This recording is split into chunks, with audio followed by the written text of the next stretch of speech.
কোন পরিবারে হারাম খায় তাহলে যে সন্তান আছে তাদের ইবাদত কি কবুল হবে, সন্তানদের কি গুনাহ হবে? অনেক যুবক ভাইরা আছেন এই বিপদে আছেন, বাবা হারামখোর, সুদের ঘুষের কারবার করেন, 2 নম্বর পথে উপার্জন করেন, ছেলেটাকে আল্লাহ তাআলা হেদায়েত দিয়েছেন। এরকম সৌভাগ্যবান কিছু তরুণ আছেন যে আল্লাহ তাদেরকে হেদায়েত দান করেছেন। আর এরকম কিছু কপাল পোড়া বাপমা আছে, হতবাগা ছন্ন ছাড়া বাপমা আছে, যে বাপমা এরকম সন্তান পেয়েও মনুষ্যত্ব তারা অর্জন করতে পারে নাই, হারাম ছাড়তে পারে নাই, বৈধ উপার্জন করতে পারে নাই। আমি সবসময় বলি, দেখেন, সততার জন্য একটা বুকের পাটায় বল লাগে, বল, অনেক বড় ধরনের বুকের পাটা থাকতে হয়।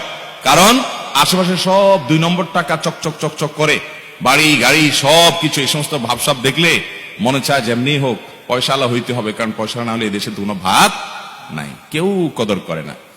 কিন্তু যারা ইমানদার, আল্লাহর প্রতি বিশ্বাস রাখে, সে প্রতিজ্ঞা করে না, আমি সমাজের এই স্রোতে গা ভাসাবো না, আমি গড্ডালিকার বিপরীতে চলবো, আমি সৎ থাকবো।